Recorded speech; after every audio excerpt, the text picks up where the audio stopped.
I'm moving a little slow tonight. I had a Hot Pocket for dinner. Jim Gaffigan is a comedian's comedian. What does that mean? I go in grocery stores, I'm like, I get these. I've never eaten a Hot Pocket and then afterwards been, I'm glad I ate that. Only someone who knows how comedy and jokes work will really understand and see the meta humor within the surface level joke. Hot Pockets! Like a jazz musician, he's doing stuff that people who don't know about the elements of comedy might not really understand. This girl Mary, who had a lamb that was little. The song explains it better. It requires an understanding of the various levels in the joke and an admiration based on technique. I think most husbands have a fear of their wives, and that doesn't mean the husband's weak or the wife's evil. I mean, to an untrained eye, it may appear that way. But to a trained eye, it definitely appears that way. A comedian that other comedians appreciate for truly creating their own brand of humor and not simply using repetitive techniques and strategies that every comedian is already aware of. That's what makes a comedian's comedian, and we will explore that here. McDonald's, there's no nutritional value. There's no vitamins. McDonald's like, excuse me, we sell burgers and fries. We never said we're a farmer's market. Heck, our spokesman is a pedophile clown from the 70s. He's a clean comic. This means that his act has minimal profanity or obscene material, and this is very intentional and a choice by Gaffigan, as he's more than capable of unclean material. Give him one of those tiny ketchup bottles. They're like 90% glass. This is adorable, but I want ketchup, not a Christmas ornament. I'll put this with my other glass menagerie. His material is mainly observational in substance about his life and perspective, and it's often delivered in a deadpan, sarcastic, or satirical way. Toppings are free at Subway. Free lettuce? No way! How do you guys pay the rent? He talks about his life, his food and eating habits, his family and 5 children, his Catholic faith, travel experiences, laziness. It's a typical nuclear family dad like Homer Simpson, who is equally relatable and authentic. This relatable ethos serves as the backdrop for his comedy. The Israelites out of Egypt, and they wandered in the desert for 40 years. I don't know about you, but after a year I would have been, this Moses doesn't know where the hell he's going. I appreciate him getting us out of Egypt. We're in the desert, folks, as in no agua. They wouldn't say agua. The substance of his jokes are original and show interesting perspectives. They are not obvious observations which would make for hacky material. I think it's fascinating that there's a part of Canada called the Northwest Territories. Still, today, I wasn't looking at a map from the 1600s or watching an episode of Deadwood. Name your country! He often constrains the universe of his joke writing further, in addition to being a clean comic, by focusing on a very particular mundane topic and exhausting all the angles of the joke on this topic. Northwest Territorians. Go terror. You know. How dismissive. It's like Northwest Territories. Can we be a province? No. His comedic voice is unique because he takes what everybody sees and transforms it by highlighting or identifying some incongruity or weird area, and then articulates this in a form of a joke. Metal? That's worse than Crocs. That must be hard to shop for, right? Do you have anything in metal, but not a slip-on? Something I could nail to my foot.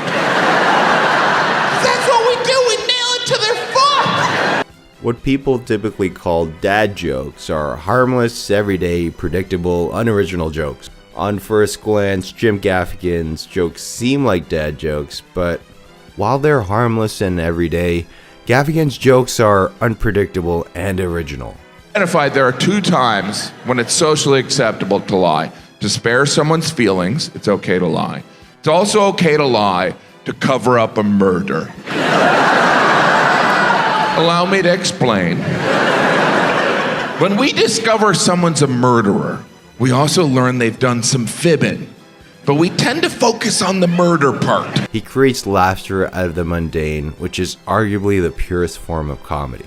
His technique as a stand-up is really what makes him a comedian's comedian rather than just another clean comic pandering to a wider audience.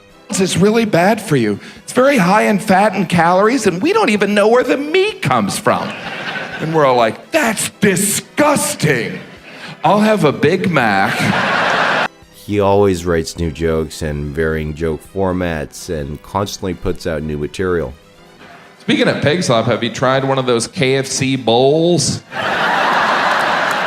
like KFC as a corporation decided, you know, all our crap tastes the same. Why don't we just throw it in a bowl?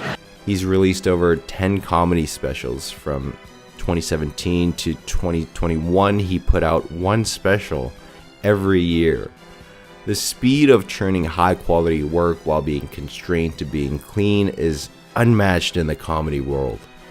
He's mastered all the fundamentals of delivering a joke, acting out scenes, exaggerated expressions, absurd voices, all with perfect timing and pacing. I'm a little heavy, but I'm preparing for a big role. It's a cinnamon roll. These skills are evidence of his countless decades spent on the craft and deliberately trying to improve his skill set. This is unseen by most, but obvious to other stand-ups. He also often challenges himself by antagonizing himself against the audience, making his job harder.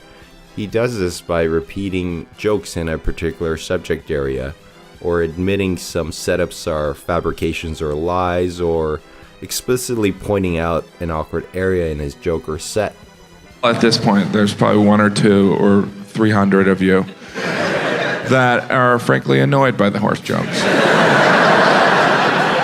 And I want you to know that your annoyance gives me pleasure.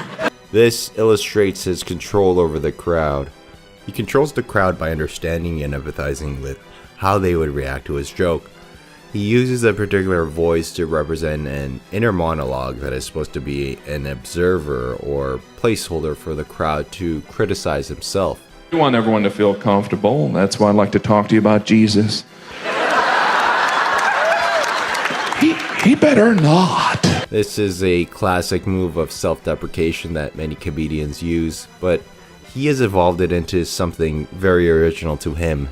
Through this mechanism, he shows the crowd that he is humble, self-aware, and on their side. His ability to manipulate the audience is truly powerful. I was really loud in the morning. Well, we've been getting to know each other. And I guess I'll show you. Where are my eggs? Who took them? I know it was one of you. It wasn't the farmer. He went in for breakfast. I love when people get upset at that joke. That is not funny.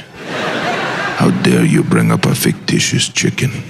Born July 7th, 1966, Jim Gaffigan is also an actor, writer, and producer. His clean comedy resonates with a wide audience, and his talent is often unappreciated.